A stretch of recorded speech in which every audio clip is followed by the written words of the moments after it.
Tantor Audio, a division of Recorded Books, presents From Black Lives Matter to Black Liberation by Keeanga-Yamahtta Taylor, narrated by Mia Ellis. Find out just what any people will quietly submit to, and you have found out the exact measure of injustice and wrong which will be imposed upon them, and these will continue till they are resisted with either words or blows, or with both. The limits of tyrants are prescribed by the endurance of those whom they oppress. Frederick Douglass, 1857. Forward. Angela Y. Davis. Given the entrenched tendency to assume that racism is a character flaw or a social problem emanating from individual attitudes, a tectonic shift occurred when the impact of the COVID-19 pandemic revealed incontrovertible evidence of the structural formation of racism. The entrance into public discourse of this more complex understanding of an issue, assumed by many to be resolvable simply by enlarging programs of diversity and inclusion, calls for the expansion of the kind of popular education campaigns usually associated with activist groups seeking revolutionary change.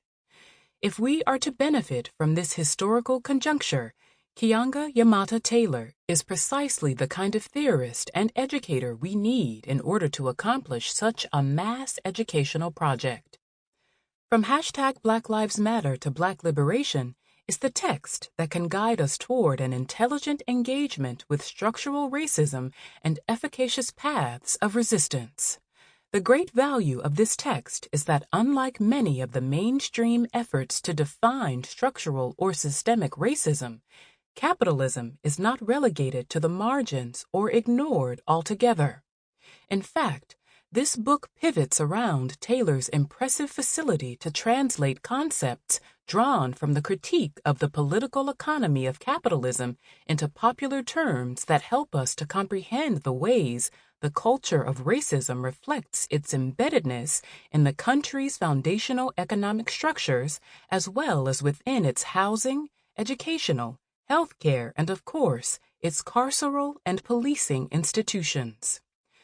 Those who were fortunate enough to read Taylor's incisive and edifying analysis of racism and Black resistance before the COVID-19 pandemic and the police murders of George Floyd and Breonna Taylor were well prepared to explain how the paradigm of color evasiveness not only fails to capture the way racism is produced, but also can actually encourage its further reproduction.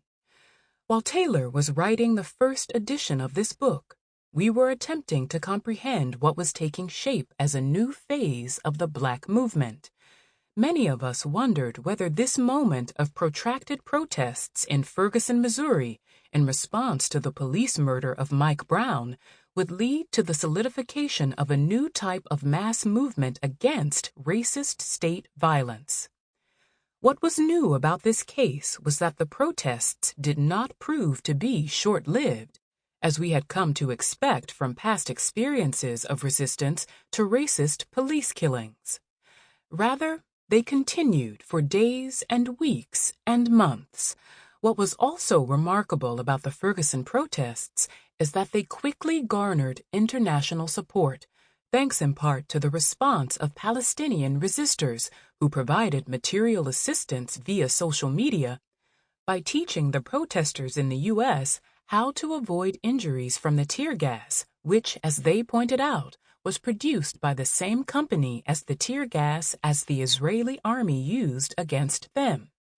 Moreover, the demand to demilitarize the police not only emerged in response to the obvious evidence of military garments, weaponry, and vehicles, but also because of the way Israel modeled police militarization, encouraging and training police departments throughout the world, including in Ferguson. Early on, therefore, there was a sense of connectedness with the Palestinian movement and with others around the world who were also challenging settler colonialism and its racist inheritances. The emergent movement's feminist and abolitionist dimension was also new. This was a movement that did not seek to discover its public face in a charismatic male leader who would stand in for the thousands of predominantly female and non-binary activists whose labor created the very conditions of possibility for this new resistance. Not only were queer Black women central to new forms of collective leadership, but Black trans women also began to play a crucial role.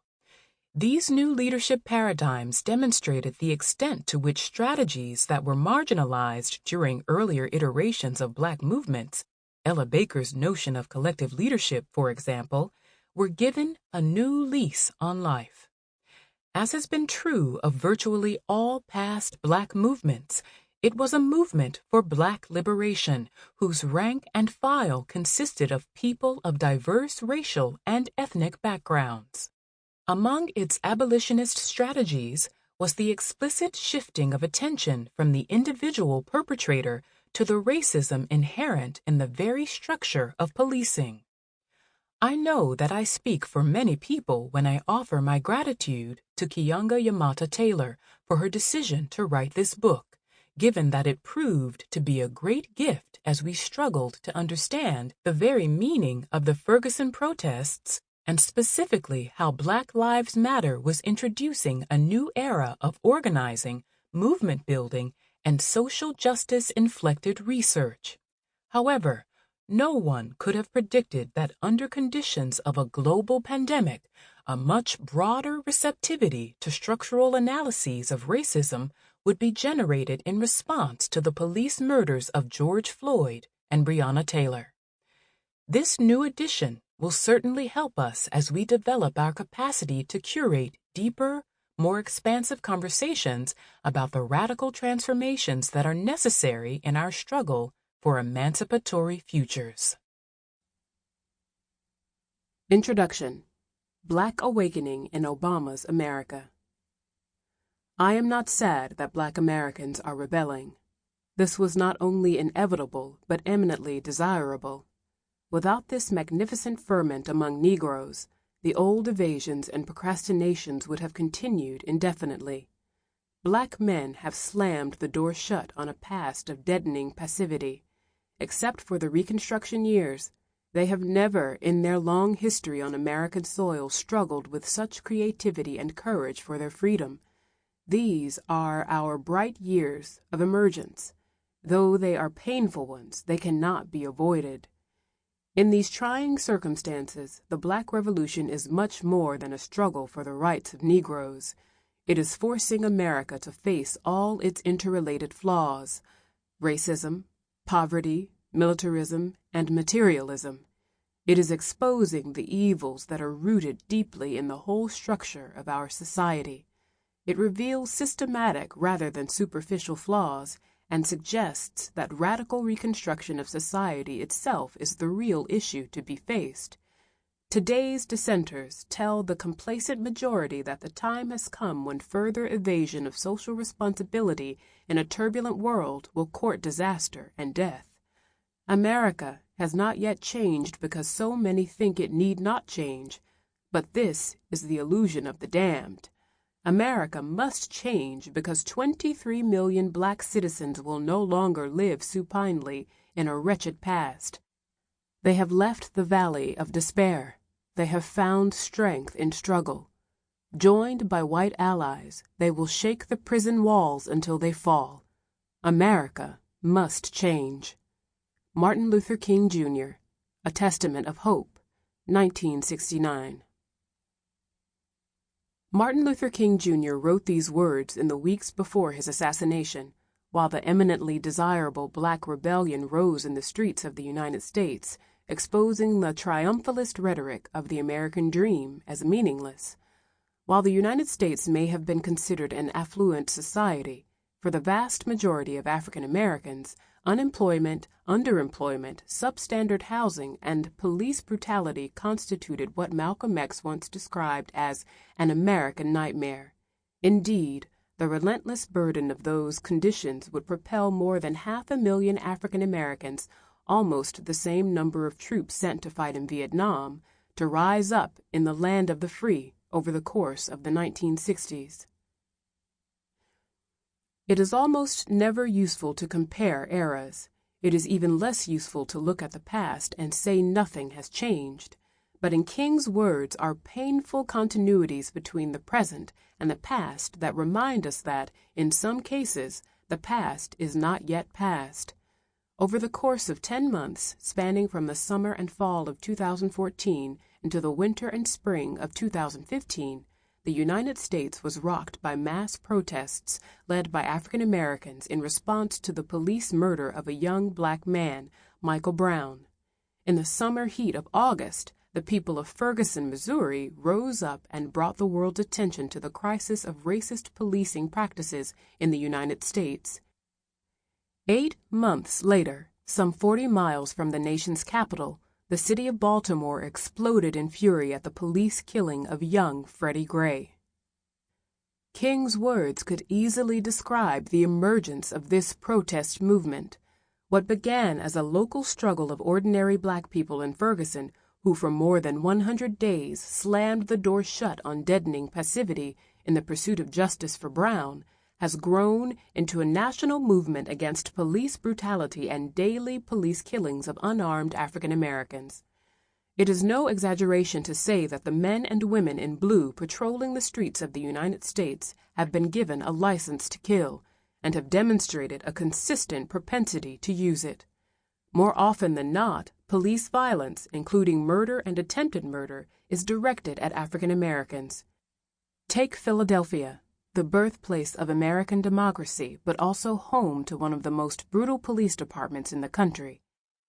When the Department of Justice, DOJ, conducted an investigation of the Philadelphia Police Department from 2007 to 2013, it found that 80% of the people Philadelphia police officers had shot were African American, even though less than half of the city's population is African American. Perhaps the most important finding, though, is that despite police shootings of unarmed people in violation of the force's own standards and rules, it is virtually impossible to punish, let alone indict, jail, or prosecute police for this criminal behavior.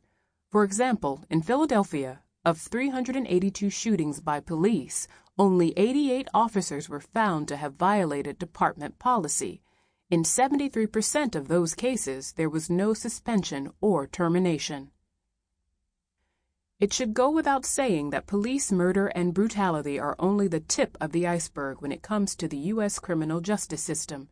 Is it any wonder that a new movement has taken Black Lives Matter as its slogan, when it is so clear that, for the police, black lives do not matter at all? In fact, it is impossible to understand the intense policing of black communities without putting it into the wider context of the decades-old war on drugs and the effects of mass incarceration. Today, the United States accounts for 5% of the world's population, but 25% of the world's prison population.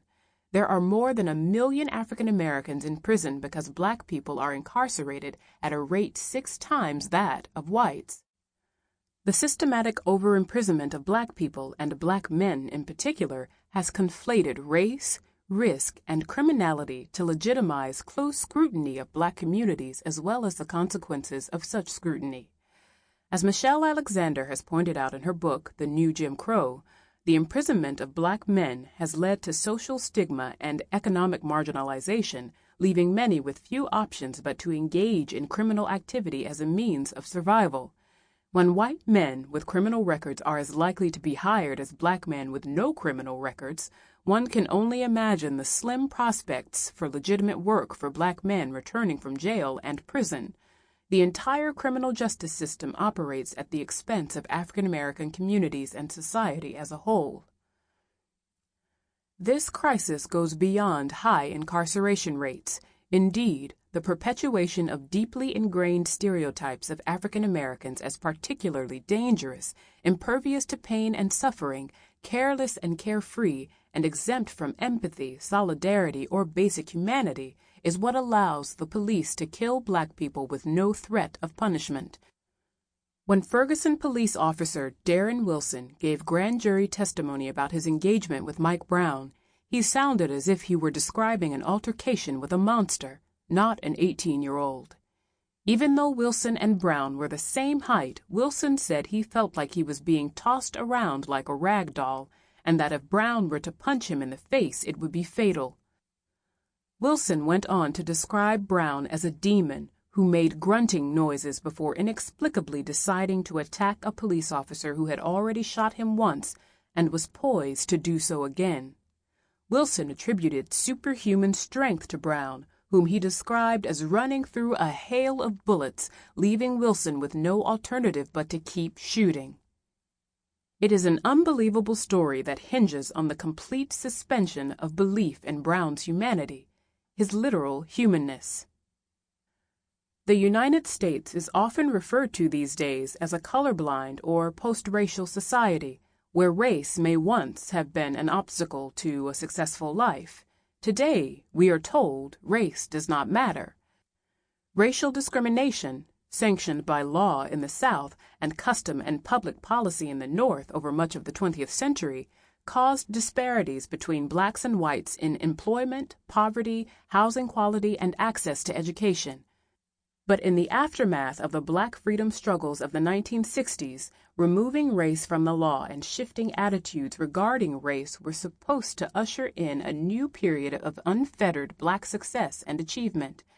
That an African-American family inhabits the White House, an edifice built by slaves in 1795, is a powerful example of the transformation of racial attitudes and realities in the United States. Beyond the presidency of Barack Obama, thousands of black elected officials, a layer of black corporate executives, and many highly visible black Hollywood socialites and multimillionaire professional athletes animate the post-racial landscape in the United States. The success of a relative few African Americans is upheld as a vindication of the United States colorblind ethos and a testament to the transcendence of its racist past. Where there is bad treatment on the basis of race, it is viewed as the product of lapsed personal behavior and morality, but it is no longer endemic or sanctioned by law and custom, as President Obama suggested in a speech commemorating the 50th anniversary of the Voting Rights Act. This is precisely why the spectacle of unchecked police brutality and murder has morphed into a political crisis. After all, the United States does not passively contend that it is a colorblind society. It actively promotes its supposed colorblindness as an example of its democratic traditions and its authority to police the globe. The federal government and politicians in both parties have used this as an excuse to cut social programs and other aspects of the public sector, in denial of the central way that discrimination harms black life in the United States. In other words, if a central demand of the civil rights movement in the 1960s was federal intervention to act against discrimination and act affirmatively to improve the quality of life for African Americans, promoting the United States as colorblind or post-racial has done the opposite, as it is used to justify dismantling the state's capacity to challenge discrimination. The Supreme Court has done precisely this with voting rights, essentially ruling that racism no longer hinders access to voting, as it most clearly and demonstrably did in the era of Jim Crow. Chief Justice John Roberts said when striking down the Voting Rights Act, "Our country has changed in the last 50 years. He added that Congress needed to speak to current conditions. Of course, the country has changed, but the passage of time alone is not a guarantee that it has changed for the better. Justice is not a natural part of the life cycle of the United States, nor is it a product of evolution. It is always the outcome of struggle." Not only do these attacks have consequences for ordinary black people, but they are also a Trojan horse shielding a much broader attack against all working-class people, including whites and Latinos. African Americans, of course, suffer disproportionately from the dismantling of the social welfare state, but in a country with growing economic inequality between the richest and poorest Americans, austerity budgets and political attacks on social welfare come at the peril of all ordinary people. It is an example of how, counterintuitively, even ordinary white people have an interest in exposing the racist nature of U.S. society, because doing so legitimizes the demand for an expansive and robust regime of social welfare intended to redistribute wealth and resources from the rich back to the working class, black, brown, and white. Conversely, it is also why the political and economic elites have such a vested interest in colorblindness and in the perpetuation of the myth that the United States is a meritocracy. The spotlight now shining on pervasive police abuse, including the ongoing beatings, maimings, and murders of black people, destabilizes the idea of the United States as colorblind and thus reestablishes the basis for strengthening regulatory oversight and anti-discrimination measures. In this process, larger questions inevitably arise as to the nature of such a society that would allow police to brazenly attack and kill so many African Americans.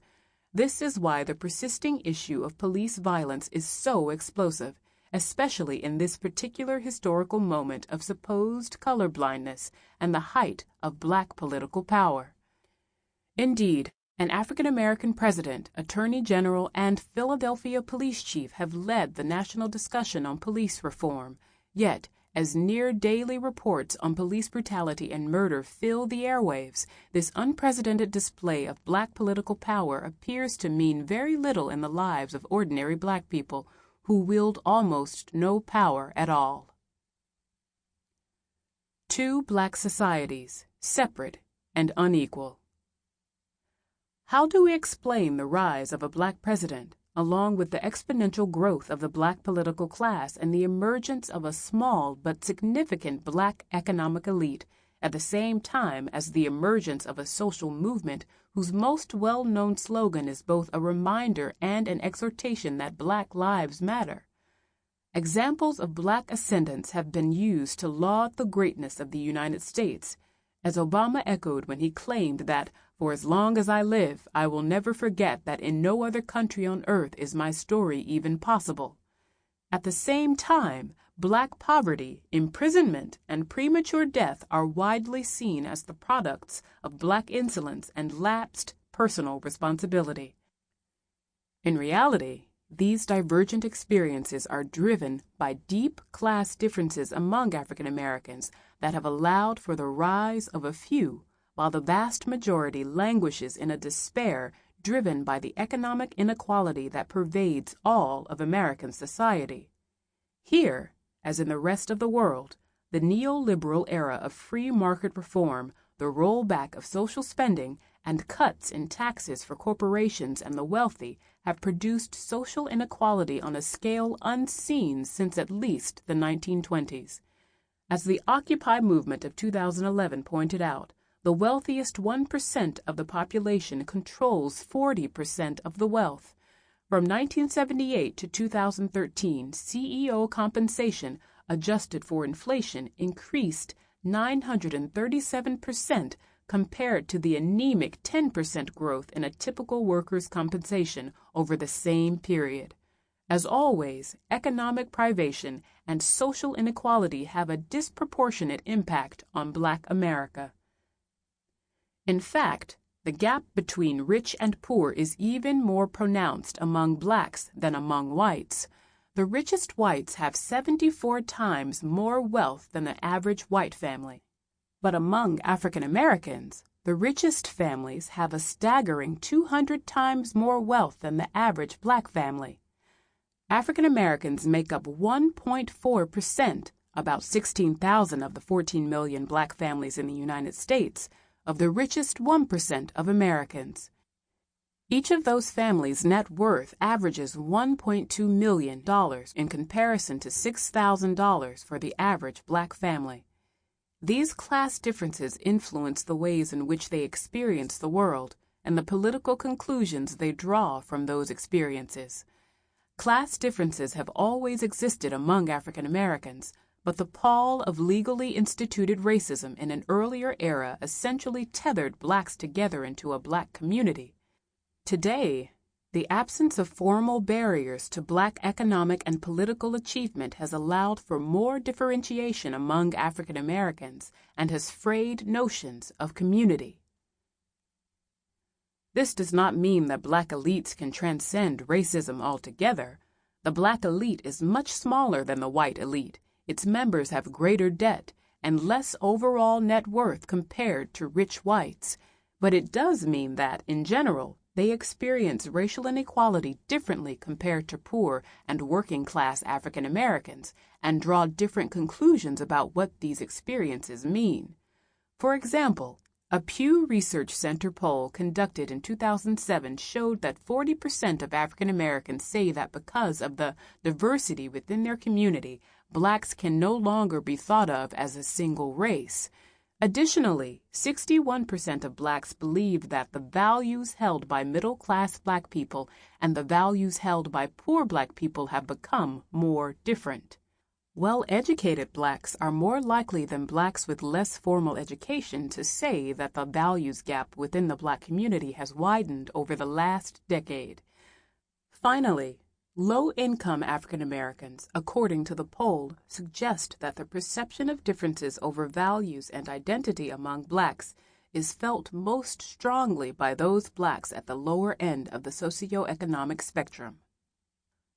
For Black elites in particular, their success validates the political and economic underpinnings of U.S. society while reaffirming the apparent personal defects of those who have not succeeded.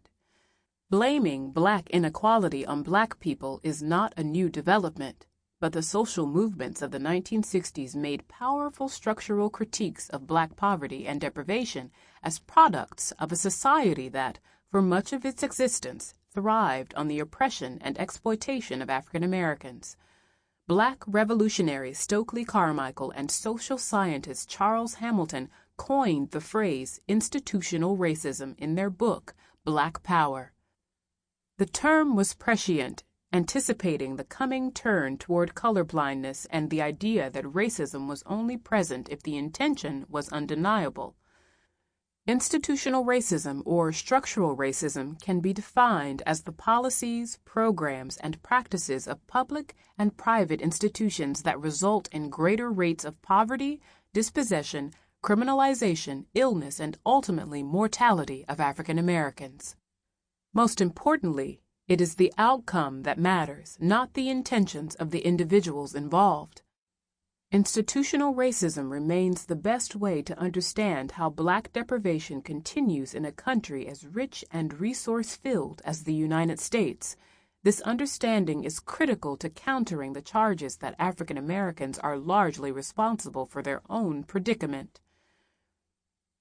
The debate over the nature of Black inequality is not benign.